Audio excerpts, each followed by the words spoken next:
कुंडली को देखने की बहुत तरह तरह की टेक्निक, जैसे मैं अक्सर कहता हूं कि होती है। अगर हमने किसी के बुद्धि पक्ष को पकड़ना होता है तो सिंपल वे में हमने दो ग्रहों को पकड़ करके रखना है। दो ग्रह का मेरा मतलब ये है कि अगर किसी की जन्म पत्रिका में गुरु और बुध ये दो ग्रह स्ट्रांग हैं तो ऑटोमेटिक ये आपके बुद्धि बल को बढ़ा देते हैं। अब मैं आपको दूसरा तरीका समझा रहा हूं कि किसी व्यक्ति की कुंडली में किस चीज को देख करके आप क्या समझेंगे। तो आपने अगर पाया 9 ग्रहों का अध्ययन करने के बाद कि इस कुंडली में गुरु ग्रह बलवान है और बुध ग्रह बलवान है, तो सीधा आपको पॉइंट आउट करना चाहिए कि भाई ये कुंडली जो है किसी इंटेलिजेंट व्यक्ति की है। इसकी जो परम शक्ति है इस व्यक्ति की, वो धी शक्ति है, यानी कि इंटेलिजेंस पावर इसके पास बहुत है। और इंटेलिजेंस का संबंध आपके लगन भाव से है, और लगन भाव का एक विशेष गुण है। हर लगन का एक विशेष गुण क्या होता है कि वो ग्रो करना चाहता है, या आप इसको मनोविज्ञान समझे। हर मनुष्य का मनोविज्ञान अपने आप का विस्तार करना चाहता है, अपने बुद्धि का विस्तार चाहता है, अपने जीवन का विस्तार चाहता है। और गुरु ग्रह विस्तार का ग्रह है, वो आपके अंदर विस्तार चाहता है। तो दो ग्रह अगर आए तो तुरंत समझ जाना इस व्यक्ति की शक्ति इंटेलिजेंस की शक्ति है। ये अपने इंटेलिजेंस से लाइफ में ऊपर जाएगा। आज मैं आपको कुछ रेमेडी भी बताऊंगा कि किस प्रकार से आपको, अगर वहां पर प्रॉब्लम दिखाई देती है तो कैसे आपको उसको ठीक भी करना है। तो फर्स्ट हाउस फॉर द बुद्धि। अब हम फोर्थ हाउस में आते हैं। वहां पर दो ग्रह जो दिग्बली थे उनका नाम था शुक्र ग्रह और चंद्रमा ग्रह। एक प्रकार से चौथा भाव शुद्ध भाव होता है, क्योंकि चौथा भाव आपके अपने घर से रिलेटेड है। और हर इंसान चाहता है कि वो अपने घर को सबसे साफ सुथरा रखे, सबसे ज्यादा साफ सुथरा रखे। और ये ही वास्तु का परम सूत्र है, घर की सफाई। घर में जितनी ज्यादा सफाई होगी उतना ही ज्यादा वास्तु दोष कम हो जाए। सिंपल सी टेक्निक है। अब ये दो ग्रहों की मंशा को समझे। शुक्र और चंद्रमा को सबसे ज्यादा सफाई पसंद है, शुद्धता पसंद है, प्योरिटी पसंद है। एक सिंपल एग्जाम्पल से मैं यहां पर चीज को क्लियर करूंगा। एक अमीर आदमी को आप ऐसे समझो कि उसका शुक्र अच्छा है, जब भी वो अमीर है, पैसे वाला है, धन वाला है, क्योंकि महालक्ष्मी का आशीर्वाद उस पर है। और एक चंद्रमा वाला व्यक्ति, चंद्रमा मीन्स कवि है, कल्पनाशील है। अब मैं यहाँ पर दो लोगों की तुलना करता हूं। एक व्यक्ति वो है जिसका शुक्र बहुत अच्छा है, और एक व्यक्ति वो है जिसका शुक्र कमजोर है। अब हम साधारण भाषा में ये कहते हैं कि दोनों व्यक्ति आखिर खाते तो दो रोटी है ना, वही दाल रोटी खाएंगे।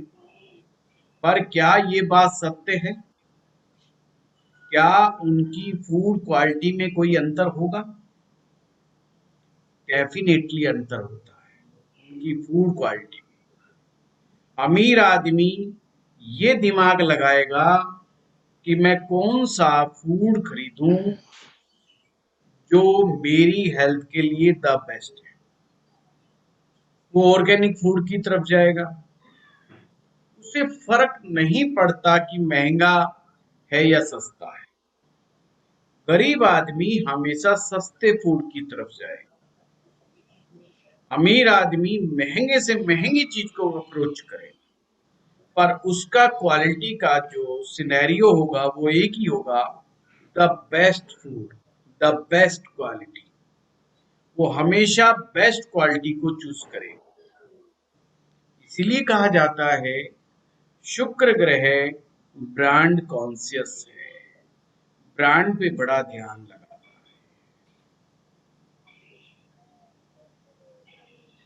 अब हमें अंतर समझ में आ गया कि अगर शुक्र है तो वो शुद्धि पसंद करेगा, क्वालिटी पसंद करेगा, उसे क्वालिटी ऑफ लाइफ पसंद है, उसे क्वालिटी ऑफ फूड पसंद है।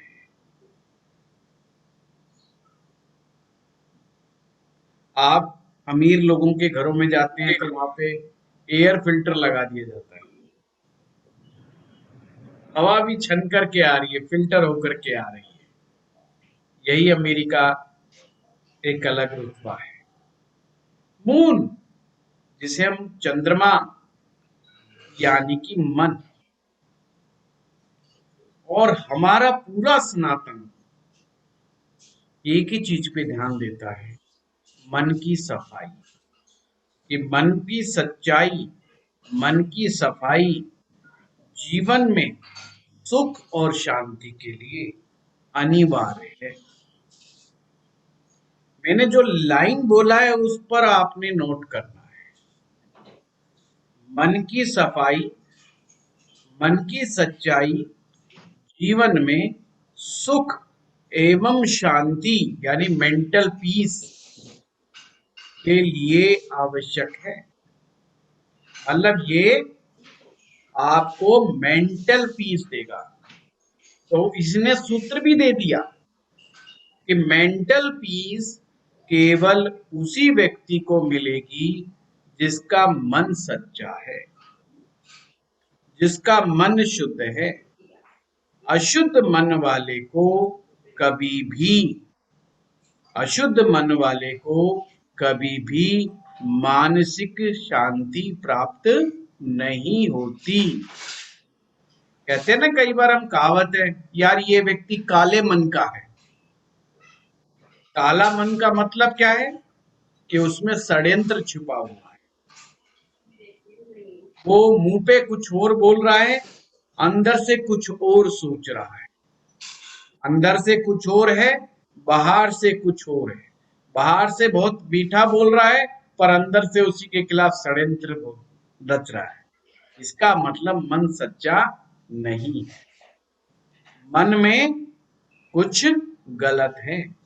तो सिंपल सी बात है, आपने ये सोचना है, ये आपकी जन्म पत्री के चौथे भाव को खराब कर देगा। सिंपल। अगर चंद्रमा पीड़ित हुआ तो आपके चौथे भाव पर भी उसका इफेक्ट पड़ेगा। अब एक व्यक्ति कहता है यार मन को मैं शुद्ध करूंगा, तो मन की शुद्धि का साधन क्या है? मेडिटेशन, ध्यान मन की शुद्धि का साधन है।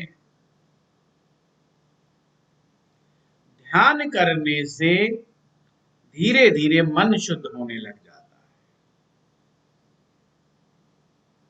और सबसे ज्यादा इफेक्टिव जो टेक्निक है मन को शुद्ध करने की, वो मंत्र जाप है।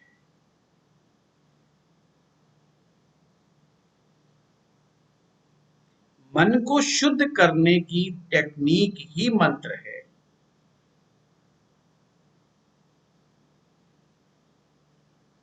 क्योंकि ध्यान करने के लिए समय लगता है। ध्यान जो है हर व्यक्ति नहीं लगा पाता। ध्यान ना लगने के पीछे तीन प्रमुख वजह हैं। पहली वजह, पूर्व जन्म के किए गए पाप कर्म।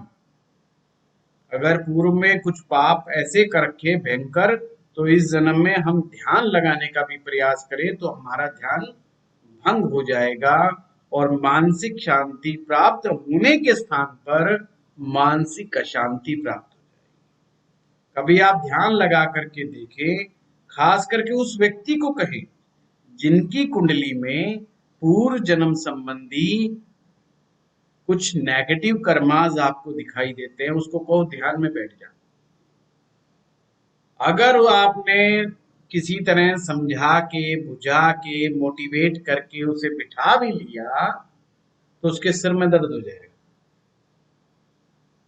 उसके नहीं, रियल में आप करवा के देखिए, करके देखिए, उसके सर में दर्द हो जाएगा, उसको पेन होगा, बॉडी एक्ट शुरू हो जाएगा, कभी कमर में दर्द, कभी कुछ हो, उसको लगेगा बीमारियों ने हमला कर दिया, उसको लगेगा कि मुझे समस्याएं बढ़ गई घटने की जगह।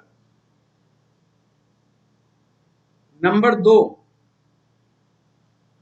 गुरु का आशीर्वाद। बिना गुरु के आशीर्वाद के ध्यान पकता नहीं है। बिना गुरु के आशीर्वाद के ध्यान पकता नहीं है।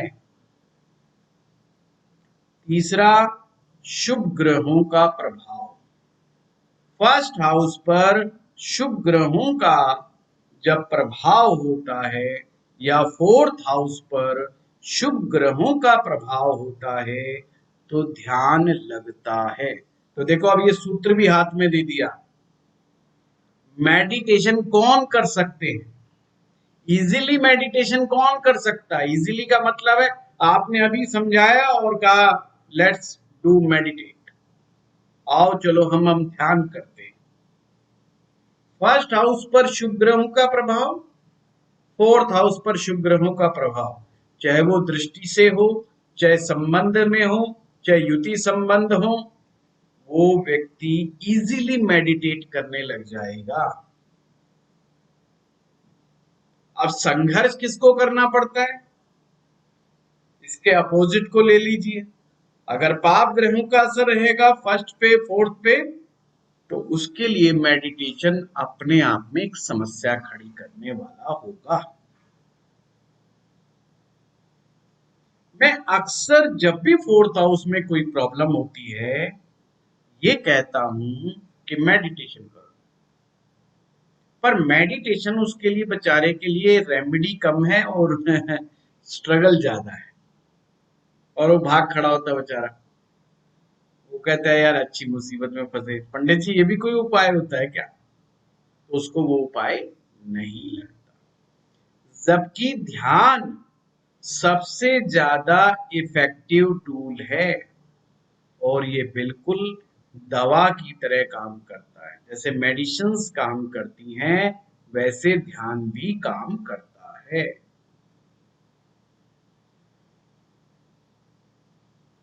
मंत्र जाप करने से मन की शुद्धि होती रहती है। तो हमें ध्यान क्या रखना है? कौन लोग मेडिटेशन करेंगे, कौन लोग सबसे अच्छा मंत्र जाप करेंगे, कौन लोग ऐसे हैं जो सेल्फ इंप्रूवमेंट पर ध्यान देते हैं। सेल्फ इंप्रूवमेंट, कौन से वाली इंप्रूवमेंट? दो तरह की इंप्रूवमेंट होती है। एक तो सिर्फ इस दुनियावी सफलता को प्राप्त करने के लिए, फिर चाहे वो उसे लगता है कि अगर झूठ बोलने से काम बनता है तो वो झूठ में इंप्रूवमेंट करेगा, अगर उसे लगता है चोरी करने से फायदा होता है तो वो चोरी में इंप्रूवमेंट करेगा कि अभी तू छोटा चोर है तू बड़ा चोर बन। इंप्रूवमेंट कई प्रकार की होती है, पर ये सेल्फ इंप्रूवमेंट टोटल टोटल शुद्धिकरण का होगा। यानी जिनका शुक्र ग्रह और चंद्र ग्रह अच्छा होता है वो अपने जीवन में अपने मन की शुद्धि, अपने तन की शुद्धि पर सबसे ज्यादा ध्यान देते हैं। देखो कितना प्यारा सूत्र दिया आपको। मन की शुद्धि और तन की शुद्धि पर सबसे ज्यादा ध्यान देते हैं। ये शुक्र चंद्रमा ग्रह गुरु जिनका अच्छा होता है, शुक्र ग्रह जिनका अच्छा होगा वो देह शुद्धि पर सबसे ज्यादा ध्यान देते हैं। आप देखते हैं ना, ये बाबा जी लोग सा जो भस्म रमा लेते हैं और रेत में लेट जाते हैं। सिंपल सी बात है भाई, वो क्यों लेट जाते हैं? क्योंकि उनका शुक्र ग्रह वीक है। उनका शुक्र ग्रह वीक है। दो प्रकार के साधु संत होते हैं। एक वो हैं जो शरीर शुद्धि पर विशेष बल देते हैं, जैसे कि हमारे योगी जन शरीर शुद्धि यानी देह शुद्धि से पर सबसे ज्यादा बल देते हैं। और तंत्र का प्रथम स्टेप ही देह शुद्धि है।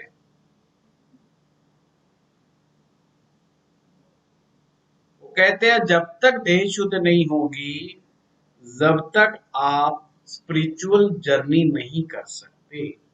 ये बात ठीक है। अगर शरीर में ही विकार होंगे तो आप साधना कैसे करोगे?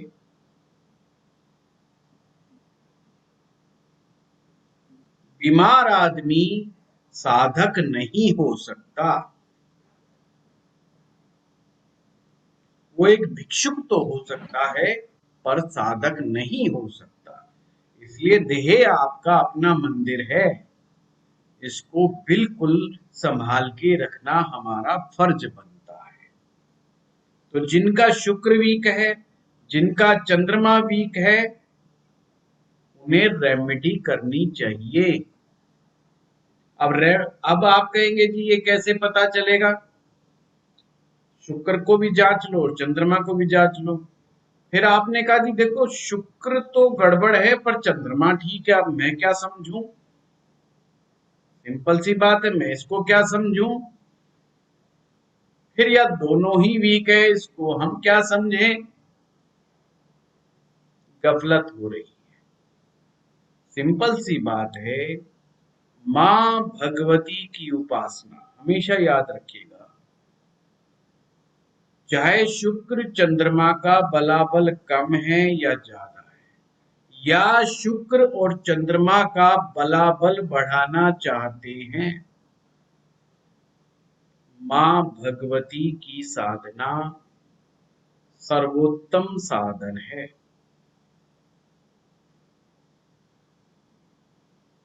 देखिए चंद्रमा का भी तत्व एलिमेंट जल है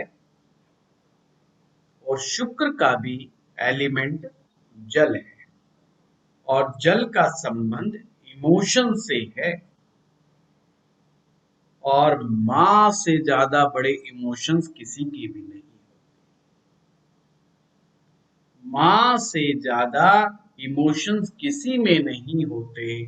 अगर पुत्र के प्रति मां जितनी इमोशनल हो सकती है, कोई भी नहीं हो सकता। और मां हमारे शाक्त पुराणों में यानी कि शक्ति के ग्रंथों में जो मां है वो सर्वशक्तिशाली है, वो शक्ति संपन्न है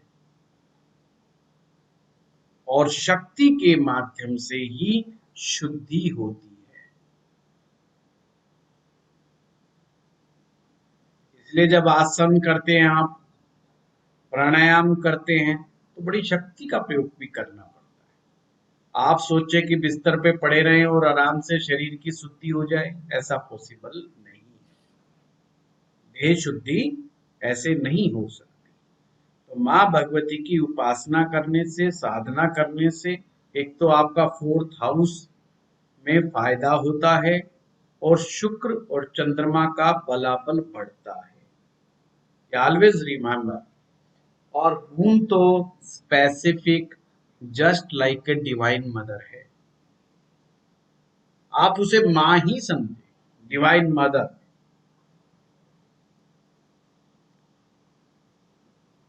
इतनी चीज क्लियर हो गई। सप्तम भाव में चलेंगे।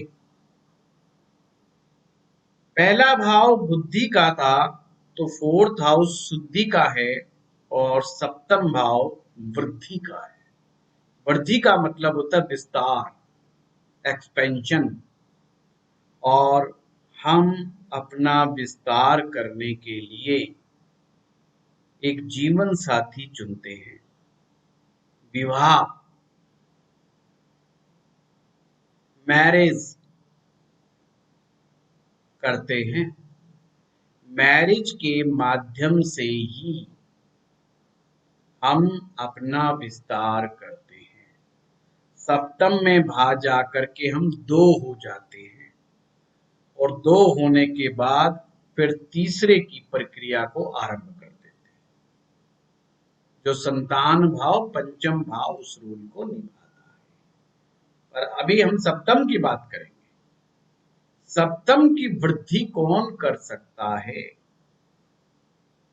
सप्तम की वृद्धि के लिए पहला सूत्र की व्यक्ति जवान होना चाहिए। एक बिल्कुल वृद्ध आदमी से हम उम्मीद नहीं करते कि उस आयु के अंदर वह अपने परिवार को आगे बढ़ाए। अब मैं यह अपवाद की बात नहीं करूंगा। शनि सप्तम भाव में दिग्बली हो जाते हैं।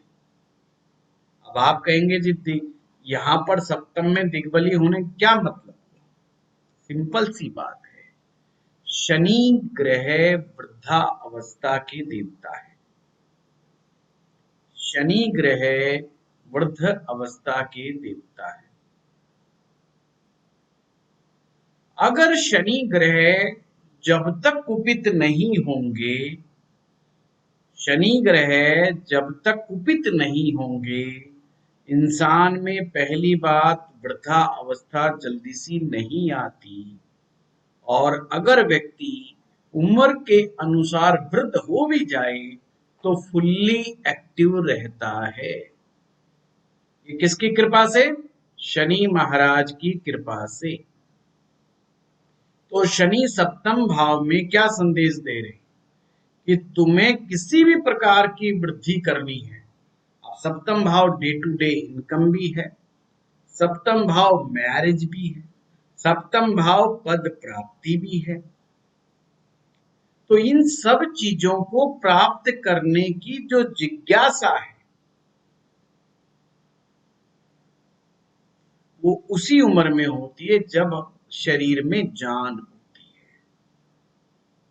यानी कि सूत्र एक और हाथ में लगा आपके कि अगर शनि आपके जन्म पत्रिका में खराब असर पैदा कर रहा है तो इसका सीधा सीधा मतलब है वो वात को कुपित कर रहा है।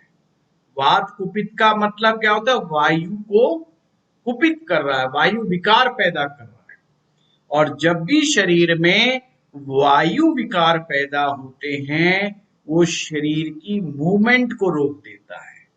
वायु शरीर में किस काम आती है? एक होती है पॉजिटिव वायु, एक होती है नेगेटिव वायु। पॉजिटिव वायु हमारे बॉडी की मूवमेंट में, हमारी बॉडी की फ्लेक्सिबिलिटी में सबसे बड़ा अहम रोल निभाती है।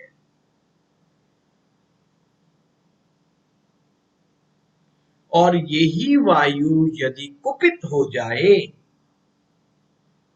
ये वायु अगर कुपित हो जाए तो बॉडी मूवमेंट में परेशानी हो जाती है, आर्थराइटिस हो जाता है, गाउट्स की समस्या पैदा हो जाती है, पार्किंसन जैसे रोग हो जाते हैं, तरह तरह की बीमारियां हो जाती हैं जिस पे इंसान फास्ट नहीं चल सकता, घुटने बदलवाने पड़ते हैं, घुटनों में विकार पैदा हो जाते हैं, मानसिक समस्याएं हो जाती हैं। जितनी भी मेंटल रिलेटेड समस्याएं हैं मैक्सिमम वायु के कुपित होने से होती है, ये ध्यान रखना। वो कहते हैं ना कई बार हम केमिकल लोचा हो गया, वो फिल्म में बोलते केमिकल लोचा हो गया। वो फिल्म आई थी एक लगे रहो मुन्ना भाई, उसमें वो कहता है भाई को तो लगता है केमिकल लोचा हो गया, यानी कि उसको महात्मा गांधी दिखाई दे रहे हैं। ये जो भूत प्रेत दिखाई देना, छाया दिखाई देना या देवी देवता दिखाई देना, ध्यान लगाते हैं तो देवी देवता आ जाते हैं, कुछ लोग देवी देवताओं से बातचीत करने लग जाते हैं, ऐसा उनको लगता है। ये सब वायु का कुप्रभाव है। तो इसका मतलब शनि जिस भी लोगों की कुंडलियों में अच्छे स्थानों पर बैठे हैं, अच्छे बलाबल के साथ बैठे हैं, पहली बात तो उनकी आयु अच्छी होगी और शरीर में वायु का वेग बिल्कुल सामान्य और उत्तम स्थिति में रहेगा। ये ब्लड प्रेशर जो है, ब्लड प्रेशर बढ़ जाता है, ये वायु, इसमें भी तो वायु का ही प्रभाव है। प्रेशर तो वायु से पैदा होता है, सिंपल सी बात है। हार्ट में पल्पिटेशन का होना, हम कहते हैं गैस्ट्रिक प्रॉब्लम हो गई, हार्ट की पल्स रेट भी बढ़ गई। जिन लोगों को बीपी है वो समझ सकते हैं इस चीज को कि गैस्ट्रिक प्रॉब्लम होने से कैसे बीपी बढ़ जाता है।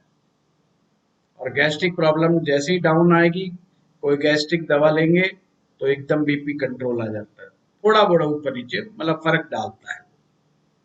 ज्यादा की तो मैं बात नहीं करता, ज्यादा में तो दवाई ही लेनी पड़ेगी उसकी, जो भी है। कहने का मतलब शनि अगर सप्तम भाव में है यानी कि दिग्बली है, तो उसमें भगवान ने, शनि महाराज ने एक तो लंबे आयु तक सामर्थ्यवान बना दिया कर्म करने के लिए, मतलब लंबे समय तक यानी वृद्धावस्था तक काम करता रहेगा, मेहनत करता रहेगा, हार नहीं मानेगा। कई आप देखते हैं ना, बुजुर्ग बड़े अच्छे एक्टिव होते हैं, कुछ ना कुछ नया करते रहते हैं। और हमारे यहाँ तो प्रत्यक्ष उदाहरण है, हमारे जगदीश नयन जी बड़े प्रत्यक्ष उदाहरण है, रिटायर्ड हैं और जो है ज्योतिष सीख रहे हैं। हमारे अरविंद पराशर जी हैं, रिटायर्ड हैं पर ज्योतिष सीख रहे हैं। पर इनको मैं वृद्ध अवस्था वाला नहीं कहने की कोशिश कर रहा हूँ, ये मेरा इनकी उम्र से कोई मतलब नहीं है। सर ये आपका ही आशीर्वाद है सर, शनि महाराज का आशीर्वाद है। तो इसी से आप समझ जाओ, आप दोनों सज्जनों का शनि महाराज का आशीर्वाद विशेष है। और युवावस्था में ही जो बूढ़े जैसे नजर आते हैं, तो इसका मतलब है कि शनि महाराज जो है थोड़े से पूरी तरह से कृपा नहीं बरसा रहे। तो देखो कितना आसान सूत्र मैं आपको प्रेडिक्शन में दे रहा हूं, और है लॉजिकली सिंपल वही है। अब इसको हम ऐसे भी करा सकते हैं जैसे मैंने करवा दिया है पहले, कि सप्तम भाव में शनि है तो ये है जी, ये है देखबल का ये फायदा करवा के चलो। पर अब हम कैसे समझे, एक आदमी का मान लो एक ग्रह शनि बहुत अच्छा है, तो सिंपल आपके पास कहने लायक बातें हो गई कि आपकी एज बहुत अच्छी है, लॉन्जिविटी अच्छी रहेगी, आपके शरीर की मूवमेंट बहुत अच्छी रहेगी, आप जीवन में कुछ ना कुछ करते रहेंगे, कंसिस्टेंसी ऑफ वर्क, ये शनि ग्रह की देन होती है। Dedication and devotion Shani Dev की कृपा से आता है।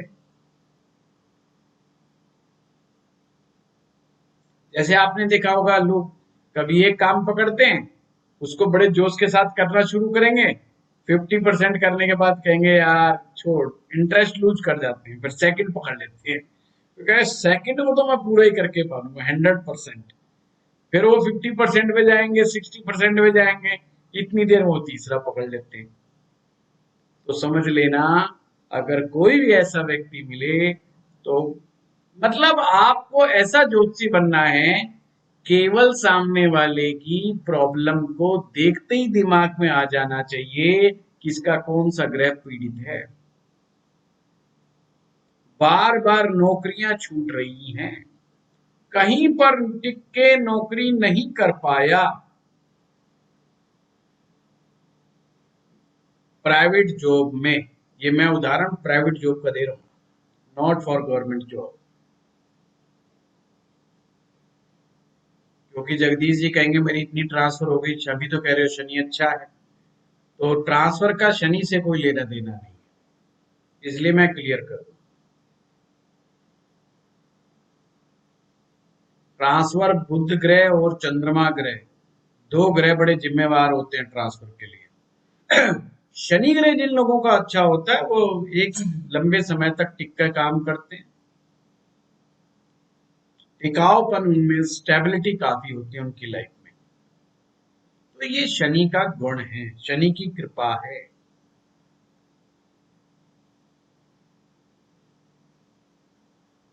अब हम दसम ट्रांसफर भाव में में बुध, चलते बुध हैं। हाँ, और दूसरा ग्रह कौन सा? चंद्रमा, ट्रांसफर के लिए चंद्रमा। Thank you. ठीक ठीक है।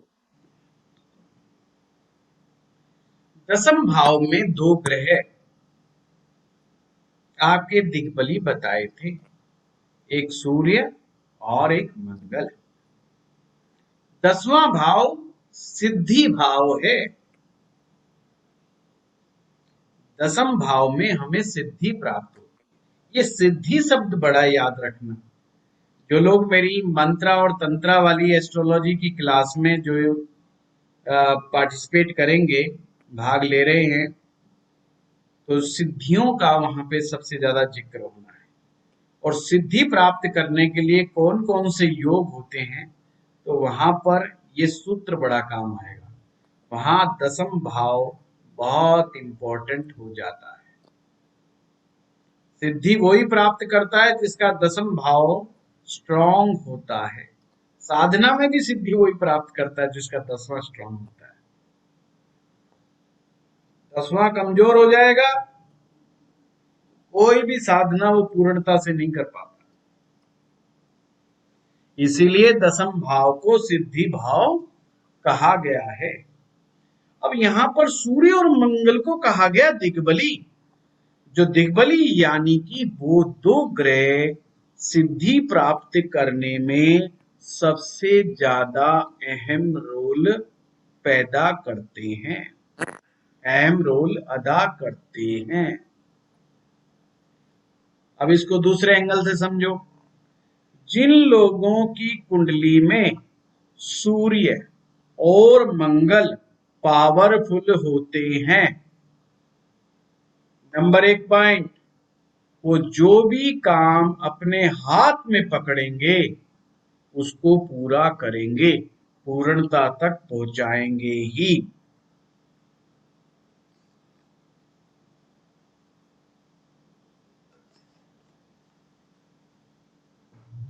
उन्हें अपने गोल को अचीव करने में आनंद आता है।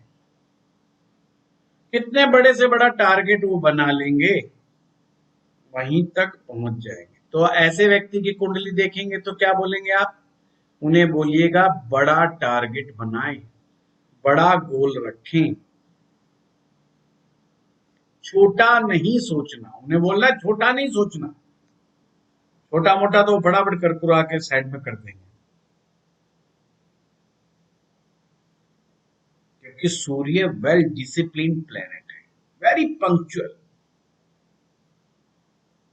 और देते समय भी देर नहीं लगाता, अल्टीमेट गिवर है। और जो लोगों को देना जानता है, लोगों को जो बांटना जानता है, वो बहुत जल्दी पॉपुलर हो जाता है।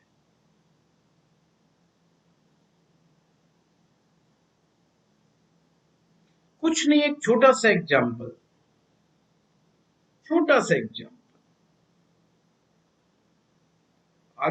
अगर हम इतने अगर सक्षम हैं कि हम केवल 500 रुपए पर डे अगर दान करने लगे और वो दान मैक्सिमम लोगों तक पहुंचाने का प्रयास करें, तो आप एक दिन पॉपुलर हो जाओगे। आप मंदिर के बाहर चाय पिलाने का काम शुरू कर दो, मतलब एक मशीन रख दो या कोई टंकी भर के रख दो, उसमें जो भी आएगा एक लड़का खड़ा कर दो, वो चाय फ्री में पिए, फ्री चाय सेवा। 15,000 रुपये महीने लगेगा, और आप देखते ही देखते कुछ ही महीनों में आप फेमस हो जाएंगे। यार ये बंदा है ना फ्री में चाय बांटता है, ये बंदा फ्री में चाय पिलाता है। ये हमारे शहर में वहां पर एक घटना है, एक व्यक्ति ने ऐसे ही किया। वो अस्पताल के बाहर आता था और सब पेशेंट को और उनको जो भी थे उनको चाय बांट के पिला के जाता था। पूरा शहर ही जानने लग गया 1-1.5 साल बाद कि जो है ये चाय पिलाता है, और उसकी पॉपुलैरिटी बढ़ गई।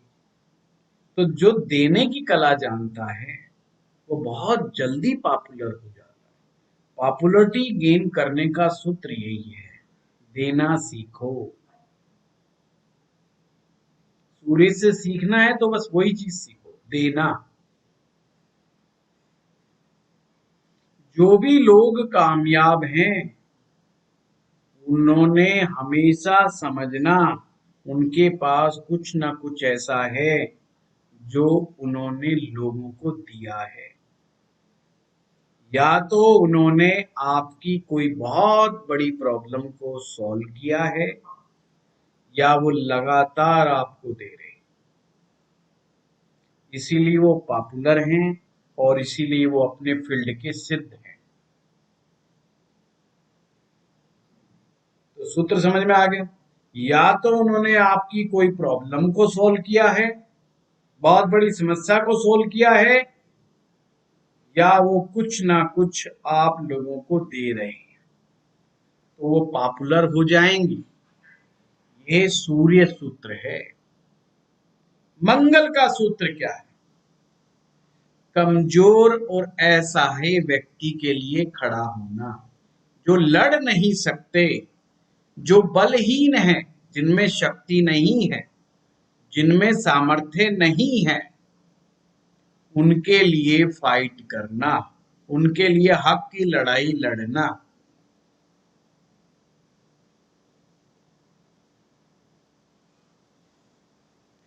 ये मंगल का महत्वपूर्ण गुण है।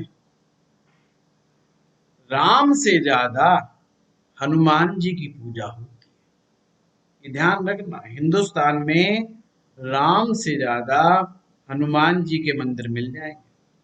आप अपने शहरों में ही हिसाब लगा के देख लो, राम के स्पेशल मंदिर कितने और हनुमान जी के मंदिर कितने, आपको तुरंत समझ में आ जाएगा। हनुमान जी ने एक अननोन व्यक्ति की सहायता की, जो उस समय एक विकट समस्या में फंसे हुए थे कि उनकी पत्नी को एक राक्षस उठा करके ले गया, चोरी करके ले गया, और उन्होंने देखा ये तो केवल 2 ही लोग हैं, कैसे लड़ेंगे इतने बड़े राक्षस से, और उन्होंने स्वयं को समर्पित कर दिया उस युद्ध के लिए।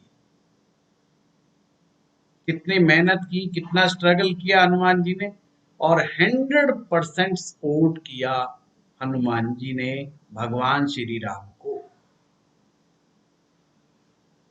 इसीलिए द बेस्ट यस मैन कहा जाता है Mars. Mars is the best yes man. इसलिए वो अपने स्वामी के प्रति हमेशा यस मैनशिप में रहते हैं, यानी उनका आदेश, उनका कहना कभी भी नहीं टालते। जिस व्यक्ति का मंगल अच्छा होगा, अगर उसने दिल से किसी को अपना मान लिया,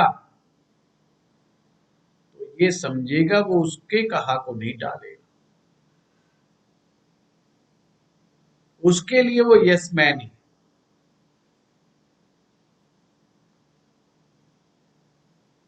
तो 2 ग्रह किसी के सूर्य और मंगल का बलाबल अच्छा है कुंडली में, तो वह एक प्रकार का सिद्ध पुरुष है। देखिए किस तरह से ग्रहों को जोड़ा है फलाफल में। ऐसे ही ग्रह की स्ट्रेंथ को पकड़ते रहो और चीजों का कॉम्बिनेशन बनाते रहो, आपको फलित समझ में आने लग जाएगा। अब इनके विपरीत ग्रह भी होते हैं, अगर वो वहां पर बैठ जाएं तो क्या करना होगा?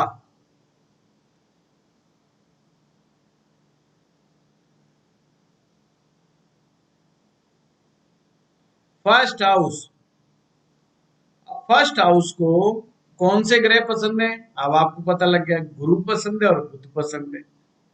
और गुरु और बुध को भी फर्स्ट हाउस पसंद है, क्योंकि वहां जाकर के वो दिग्बली हो जाते हैं। चंद्रमा भी फर्स्ट हाउस को पसंद है, मतलब शुभ ग्रह है।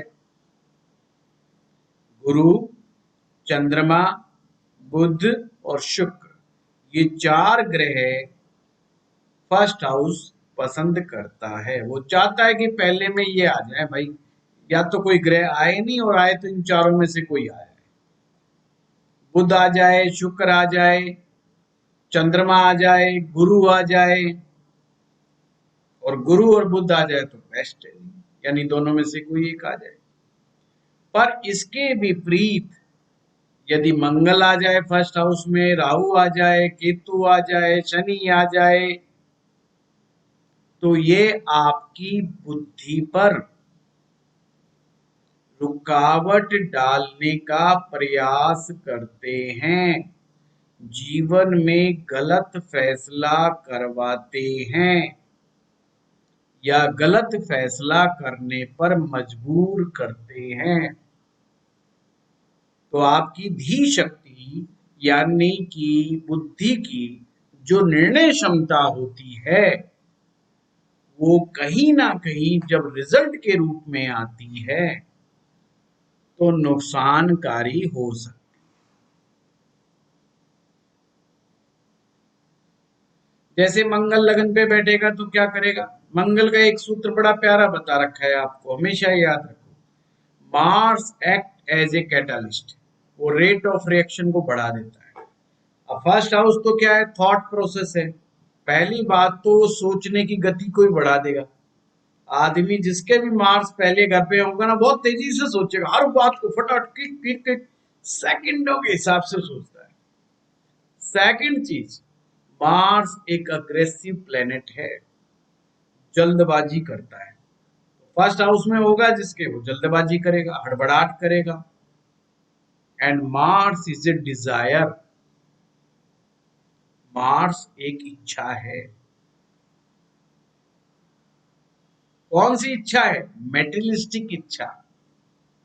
मार्स क्रिएट मेटेरियलिस्टिक इच्छा, यानी डिजायर। शुक्र की इच्छा अलग है।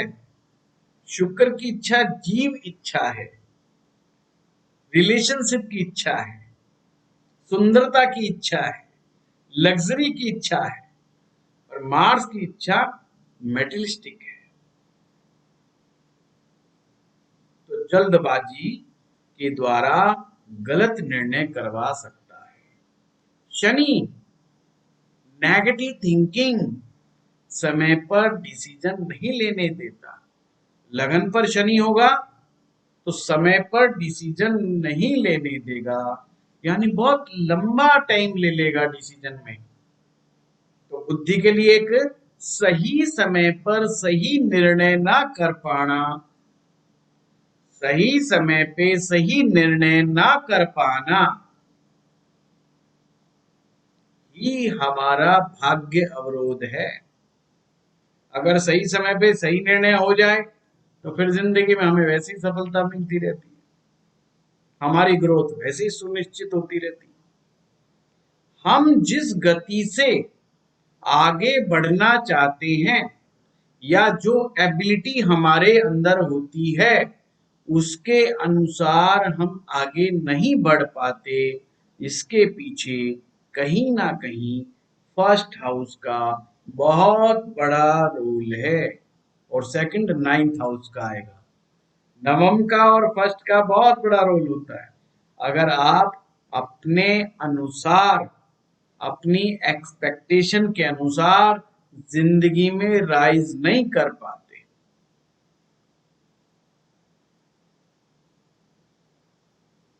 राहु आएगा तो गुमराह करेगा आपको। फर्स्ट हाउस में राहु होगा तो बार बार गुमराह करेगा, अत्यधिक चालाकियां देगा। आदमी आवश्यकता से ज्यादा चालाक होने का प्रयास करता है, होता भी है काफी हद तक। केतु फर्स्ट हाउस में आ जाएगा, बड़ा ही ड्यूअल नेचर बना देगा। कभी एकदम महाक्रोधी, कभी एकदम प्यार मोहब्बत। वैसे भी केतु असामाजिक ग्रह माना जाता है। असामाजिक का मतलब जो समाज के योग्य नहीं है। इसलिए मैं कई बार कहता हूं ये तो साधु है। साधु का मतलब जो समाज में नहीं रहता, समाज को छोड़ के चला जाता है, हिमालय में चला जाएगा, जंगलों में चला जाएगा। तो जो हमारे साधु होते हैं उनको केतु ग्रह से देखा जाता है। और साधु जो जन होते हैं उनको कई बार धन के बारे में विशेष ज्ञान नहीं होता, ग्रोथ के बारे में इतना ज्ञान नहीं,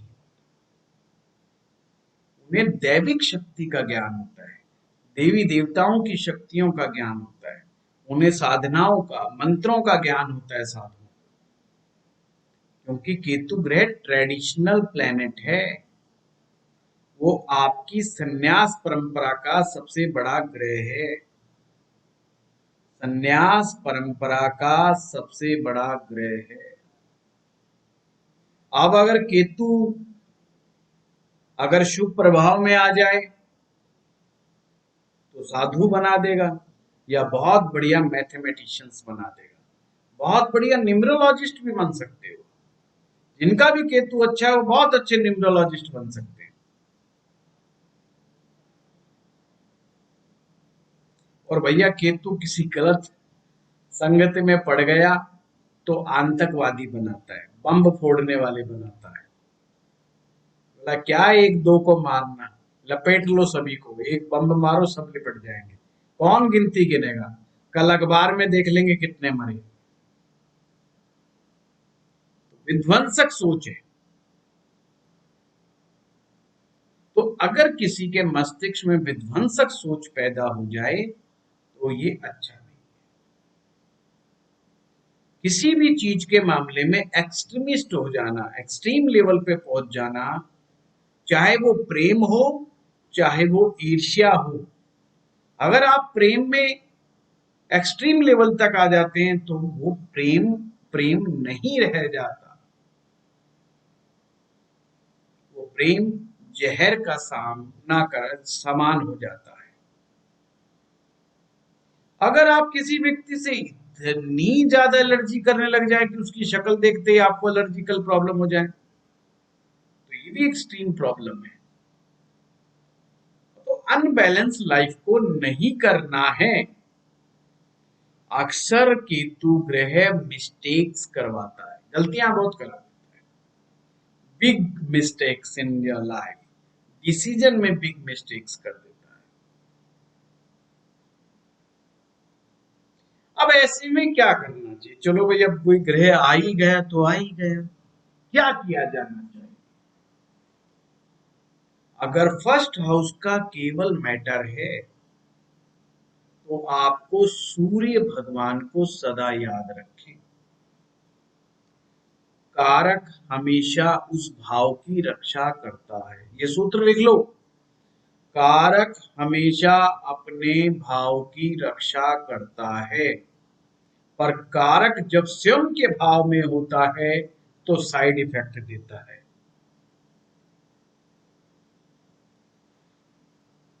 सूत्र आएगा ना, कार को भाव नाश आए, वो अभी नहीं कराएंगे, आगे कराएंगे चल के अगली कक्षा में। अब मान लीजिए किसी व्यक्ति की कुंडली में लगन में शनि बैठ गया, या शनि मंगल दोनों बैठ गए, या राहु बैठ गया, कुछ भी बैठ गया, तो उस निर्णय क्षमता में गलतियां ना हो या मस्तिष्क में कोई विकार पैदा ना हो, या पाप ग्रहों की दृष्टि लगन पर हो, तो ऐसे व्यक्ति को सूर्य मंत्र जाप करना चाहिए।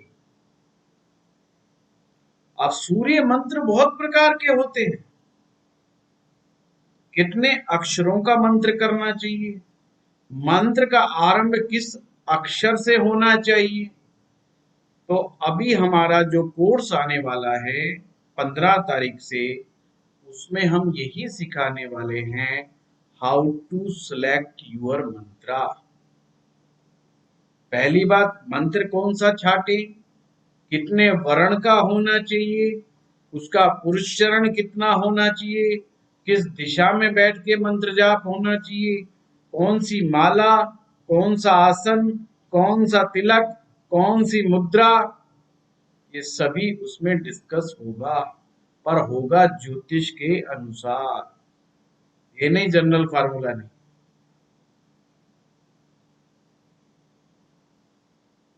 विद एग्जाम्पल कुंडलियां डिस्कस होंगी उसके अंदर। ये मैं एक वीडियो बनाऊंगा, उसमें कई लोगों को लग रहा है ये तो तंत्र मंत्र ही सिखाएंगे पूरा। नो डाउट सिखाएंगे तंत्र मंत्र, पर विद एग्जाम्पल होगा, एस्ट्रोलॉजिकली एग्जाम्पल। मतलब ये नहीं कि हवा हवाई, है ना। मेरे पास बड़े फोन आ रहे हैं और सबसे ज्यादा डिमांड में क्या है, वशीकरण सिखाएंगे क्या। अरे मैंने कहा बताया किसने, मैंने तो इसकी कहीं ऐड भी नहीं करी, हमने कहीं इसकी ऐड नहीं की है, सिर्फ अपने ग्रुप्स में ही हमने चलाया है, जो हमारे ही स्टूडेंट्स की ग्रुप है, दूसरे की भी ग्रुप नहीं। अब स्टूडेंट्स ने इधर उधर कर दिया उनको, अब वो ही फोन करते, वशीकरण बताएंगे क्या। भाई बिल्कुल नहीं, हम तो किसी को बाहर वाले को ले ही नहीं रहे, तो वशीकरण सिखाने के और ना सिखाने की बात कर रहा है। तंत्र कितना सिखाएंगे, मारण प्रयोग होगा कि नहीं होगा, सब साधना कैसे होगी, सब साधना जरूर इसमें बताई जाएगी, उसका जिक्र है कि क्या होती है कैसे होती है, बट वो हम तंत्र प्रयोग नहीं सिखा रहे। तो मैं थोड़ा इसको, मुझे लगता है कि क्लियर करना पड़ेगा, तो कल मैं इसका एक वीडियो बनाऊंगा। हाँ कोर्स बन गया है, कोर्स में अभी आपको इस क्लास के बाद ही डाल दूंगा, वो मंत्र तंत्र वाले ग्रुप में डाल दूंगा, ठीक है। तो चलिए, तो पहले भाव में अगर कोई पाप ग्रह बैठा है तो सूर्य मंत्र आपको मदद करेगा, उस पाप ग्रह के जो पापत्व से आपको बचाएगा।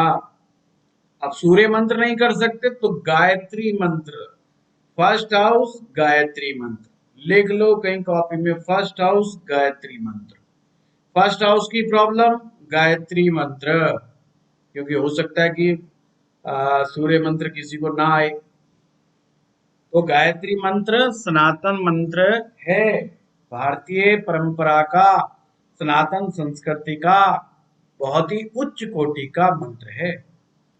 फोर्थ हाउस में अगर पाप ग्रह हैं, फोर्थ हाउस में अगर शुभ ग्रह हैं तो ठीक, शुभ ग्रह फिर वही, यदि शुक्र है फोर्थ में, चंद्रमा है फोर्थ में, गुरु है फोर्थ में, अगर ये शुभ ग्रह हैं तो ठीक। अगर शनि है फोर्थ में, राहु है फोर्थ में, केतु है फोर्थ में, मंगल है फोर्थ में, तो व्यक्ति को मानसिक चिंताएं जीवन में सताती रहती हैं, जीवन में बार बार इमोशनल डेंट लगता है, कोई ना कोई व्यक्ति आके ऐसी बात कर जाएगा, उसको रिलेशनशिप का ही आदमी, अपना खास आदमी उसके साथ चीटिंग कर जाता है,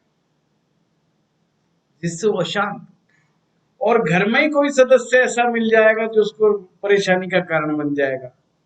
देखिए कमाल की बात। अब वो बात अलग है, अच्छा कोई संतान के रूप में मिले, जीवन साथी के रूप में मिले, बड़े बुजुर्ग के रूप में मिले, घर में जैसे ही वो बेचारा घुसेगा और उसको टेंशन शुरू। तो ऐसी अगर समस्या हो जाए तो मैंने आपको बता रखा है, या तो दुर्गा उपासना करें, मां भगवती उपासना करें, तो आपको लाभ प्राप्त होगा। इसी प्रकार से सप्तम भाव में अगर पाप ग्रह हो, अब यहां एक बड़ी समस्या कि पाप ग्रह किसे माने, सप्तम भाव, जितने भी ग्रह हैं सप्तम भाव में, नो के नो, कोई भी अगर सप्तम भाव में आएगा वो पाप ग्रह की तरह ही एक्ट करेगा, चाहे वो सूर्य हो, चाहे चंद्र हो, चाहे मंगल हो, चाहे गुरु हो, चाहे शुक्र हो, चाहे शनि हो, चाहे राहु हो, चाहे केतु हो, वो प्रॉब्लम ही क्रिएट करेगा। फायदा फूदा कुछ नहीं करने वाला। ये मन को बहलाने के लिए हम खुश हो जाते हैं कि गुरु है तो यार अच्छा ही है, चलो शुक्र है तो बहुत ही अच्छा है, बड़ा शुभ ग्रह है बेचारा, चंद्रमा तो कुछ कहता ही नहीं है, चंद्रमा तो बहुत ही अच्छा है, ऐसा कुछ है। ये अकेले में खुश होने के लिए अच्छा है, पर एज ए टीचर कभी भी गलत सूत्र नहीं बताना चाहिए। ये कोई भी ग्रह आ जाए तो समझ लेना पाप असर है। अब इसके लिए समाधान के लिए क्या करें? भगवान शिव की साधना अनिवार्य है।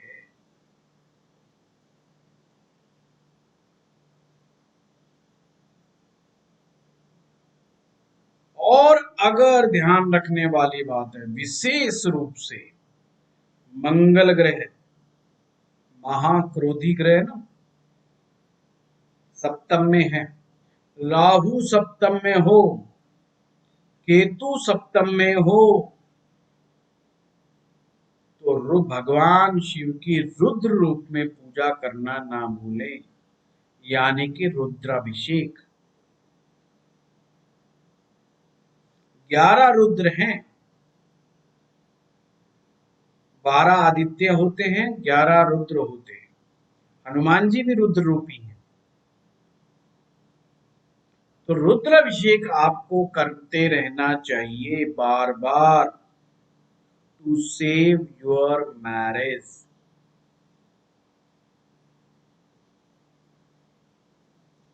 हवन यज्ञ करते रहना चाहिए, महीने में एक बार जरूर हवन होना चाहिए आपके घर में, टू सेव योर मैरिज। पर ये उन्हीं के लिए जिनके कोई ग्रह बैठा है, ये ध्यान रखना, जिसके नहीं बैठा मौज लो।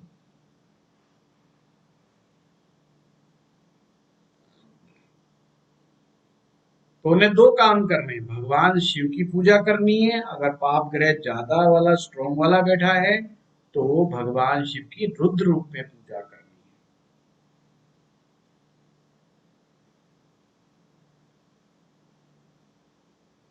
और 7 अक्षरों के मंत्र को जाप करना है।